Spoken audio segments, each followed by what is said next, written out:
Hi, I'm Torte de Lini. For the past week or so, I have been enjoying Marvel Rivals.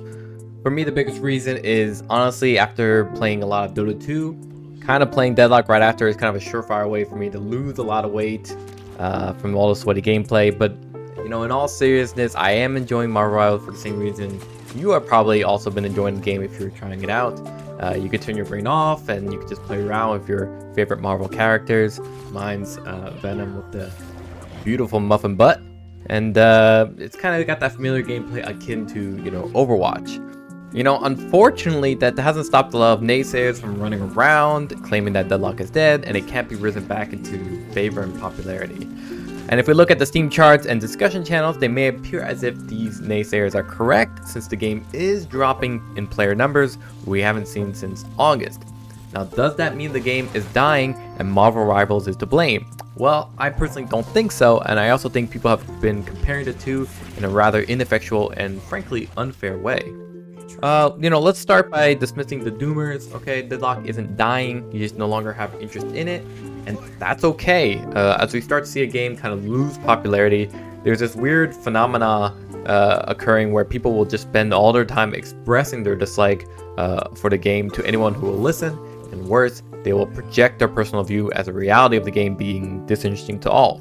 Now, for some reason, they feel this is a better way to spend their time rather than just going to play something else, right? As most normal players would. And honestly, it's a common misconception, and consistently saying a game is dying is more of an outcome to have their feelings validated and acknowledged rather than just keeping it simmered as something as simple like, hey, I don't like this game anymore for now, and have found other interests in the meantime. You see this across a lot of multiplayer games for literal years, right? I've read it all over StarCraft 2, you read it across Dota 2, you read it across League of Legends, etc., where people just keep trying to spell, its doom rather than letting a game sail off on its own accord in popularity, however high or low that may be, right? Now, don't get me wrong, that doesn't mean a game is in decline in terms of popularity. All I'm saying is that calling a game dying is an exaggeration. It's a little excessive, right? The game is still in active development and is not fully released. That means that it hasn't even launched before it being completely judged on its viability. Saying something like Dota Underlords or Artifact as being dead games might be more fitting, as they are fully released-ish products and they are no longer actively developed as far as we know. If you speak like this, right, with this kind of black and white perspective, you might want to look more inward and how you personally feel about a hobby or interest rather than having an opinion and then twisting information that suits your perspective. If you don't speak like this and you already knew all this, I'm sorry for wasting your time, but we honestly had to cut the line here in terms of the non-stop hating that was honestly non-contributory and pretty pointless. So what is happening, right? So the novelty of the game has worn off for a lot of players and popular streamers, and that's again completely normal. It doesn't invalidate what made the game so appealing to so many of those once active players. There are a variety of reasons why players are moving away from Deadlock due to its own challenges, faults, or simply loss of interest, just as much as a new game coming out like Marvel Rivals that can be more appealing to what players are seeking. If I'm an Overwatch player and I leave it for Deadlock, as so many high-level players did, and then I see Marvel Rivals come out with a lot of elements that I enjoyed from Overwatch, then it's natural that I'm going to go try that game, especially if this game, Deadlock, has not finished yet development. Maybe I will come back when Deadlock is done, or maybe Marvel Rivals will lose interest from me as it develops as well. This is just an example hypothetical. I'm not an Overwatch player. This is what's called having individual feelings towards the game rather than a claim that your personal choices are thus the accepted fate for product or service. Let's briefly talk about what makes Marvel Rivals fun. And it's not exactly deep science here. It's a complete package with a popular IP that really taps into a large audience. Marvel. It comes with over 30 familiar heroes from the Marvel universe. There's 8 maps, 3 game modes, as well as seasonal events, cosmetics, rank system, and even professional tournaments. Each hero comes with a unique weapon, 3 to several more abilities depending on how complex the hero is, as well as an ultimate ability. If you're familiar with Overwatch, the jump to Marvel Rivals takes a few games before it, clicks together. And the game isn't complicated either. It really leans into a lot of casual aspects. For one, there's no role queue, nor is there ever intending to be one, so people can really play whatever they want. Though some people evidently oppose this because you may end up being with only DPS characters on your team. Number 2, matches are very short, somewhere between 6 to 10 minutes. I've even had 5-minute stops. So you can literally squeeze a game in before lunch or before you go to bed, knowing your commitment is fairly minimal, but you get some quick action. Number 3, there is a benefit to picking characters with inherent passive synergies, such as increased damage when 2 heroes are played together, etc., to incentivize people to coordinate for some kind of additional value. Now 4, there are only 3 roles or classes. There's the Vanguard, otherwise known as Tank, Duelist or DPS damage dealers, and Strategist, but I'm sure everybody refers to them as healers. And lastly, number 5, character abilities are relatively straightforward.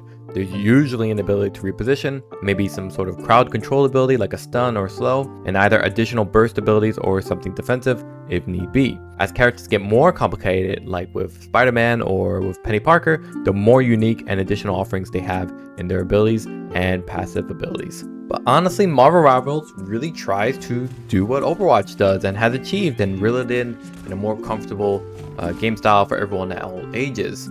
I personally enjoy it because after sleeping away in Dota every day, this game can be pretty much, turn your brain off and just Hulk smash people all day long. That kind of thing, and it's honestly pretty great. You're looking at matches that have predetermined layer objectives, slay enemies, capture control points, hold the control points or the cart. Might be in the shape of a moving convoy, and jumping into a match, you already know what you should be doing in view of your character's ability kit, role, and how you cooperate with others through that hero selected lens.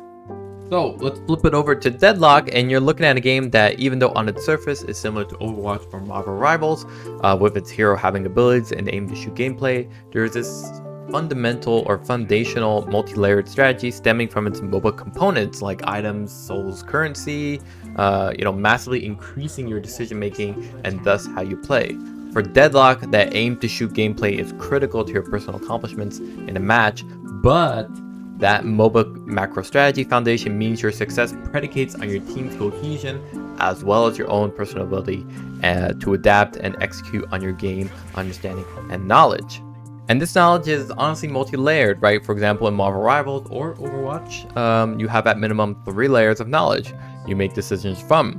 Number 1, your knowledge from ideal hero choices in view of your teams and enemy composition to achieve the objective. Number 2, there's the knowledge of ideal positionings in view of the map and your hero choice. Number 3, knowledge of ideal ability timing to use in view of opportunistic scenarios for maximum influence on the match. Deadlock's knowledge starts off like Marvel Rivals. There's no draft phase in Deadlock, but how you play your preferred hero in view of your opponents and team is still there. Positioning as well, right? Evidently, especially if you are, if you start in a solo or in a dual lane. There's ideal ability timings, especially in opportunities like ganks or to harass your opponent out of the lane. That's also there. No different than, let's say, Marvel Rivals in some perspective. But Deadlock goes further in 3 more layers. Number 4, the knowledge of ideal skill leveling in view of your team's and enemy's composition. Number 5 is knowledge of your net worth in contrast to the enemy's lead or trailing to your teams. That affects your decisions, obviously. And then number 6, the last one, knowledge of ideal item choices in view of your hero synergy with those items, as well as to counter the enemies. And this Deadlock knowledge has tranches as well, right? There's the early to mid to late game, not to mention that your decisions must both account for the immediate circumstances, but also the long-term goals and ideal timing to achieve those goals. What's more is that the objective is clear, but the fluidity in reaching it, because of all these extra layers, feels opaque and can be confusing.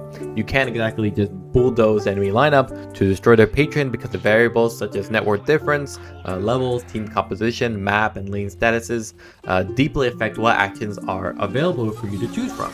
This was a whole lot of words, but honestly, to simplify it more concretely at least, Marvel Rivals boils down to beating up enemies to then take the objectives, whereas Deadlock is essentially a MOBA for players who love the depth of MOBAs but don't like the style or the minute-to-minute experience that you would get in, say, a game like Dota 2.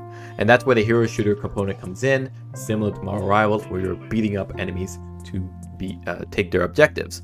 So when Deadlock became more noticed from leaks and influencers, sharing of positive experiences about it, we definitely saw a massive spike of newcomers, especially as the developers opened access to make Deadlock much more available through invites. As more people experience Deadlock, on top of the ever changing effects of a game in development, like the meta evolving, patches, features being added and removed, like rank queue, and the novelty of a new game kind of wearing out, the playership naturally dips. There's also the realization that Deadlock is honestly not for everyone, right? But as players, you nor I can know that because it takes time and experience to come to this realization. But what's more is also experiencing other games like Marvel Rivals may end up being more aligned with what players were actually looking for as they come from games like Overwatch. By the way, I'm not saying Deadlock is some true gamer high skill ceiling bullshit over other games. For one, I don't think people should treat gaming as a horrible, joyless job that you don't get paid for, and playing a game with more complexity should be honestly due to the enjoyment of the challenge, not because it goes on your imaginary gamer CV. But more importantly, less layers of a game means skill differences are focused on your ability to succeed within those games layers. Less layers means more concentration of skill difference in those layers that are actually in the game. Anyways, I think that's a whole another ass subject though, and I really can't get into that right now. Right, so the bottom line is that honestly Deadlock is not targeting the same audience as Marvel Rivals. There was just a lot of overlap as Overwatch's popularity declined, and Deadlock showed a lot of promise as an exciting and interesting hero shooter. It doesn't mean it's dying, because it has yet to fully even lived. What's more is that the reality of trying to frame Deadlock as a competing hero shooter is only really telling, half the uniqueness of Deadlock, and more importantly, not acknowledging the added level of challenge and strategy that Deadlock requires beyond just aiming, right? The third-person shooter mechanics, with all of its action, intensity, and demand of mechanical skill, is both a mobile genre facilitator to attract modern players who are not accustomed to RTS-based perspective and gameplay, like Dota 2, but what's more is that the third-person shooter mechanic portion of Deadlock serves as a nice balance for action sequences to help mediate the more strategic but slow-burning difficulty of macro strategy we see in MOBAs like Dota 2, such as map control being linked to team-based objectives, the whole Souls economy, item decision-making, and more. That's a lot of college words I've earned with my basic-ass sociology degree. While there are a lot of elements between Deadlock and the latest release of a hero shooter, whether Marvel Rivals or something else, there will always be a part of an audience that will leave Deadlock to try that new game out. Just because something blows up in popularity doesn't mean that all games from the past are now suddenly in decline. It just means that trends and players' interests are fleeting and not tied to a figurative identity of one game, but rather to their experiences with others across many games and moods. More importantly though, honestly, a game declining in popularity doesn't mean it's dead, it just means it's being played by a core audience that may or may not include you. Sorry to say. And that just can't be, that can just be for now or forever. I'm talking about, having a perspective of a gray zone rather than this black or white, life or death, absolute determination of a game that hasn't even finished development yet.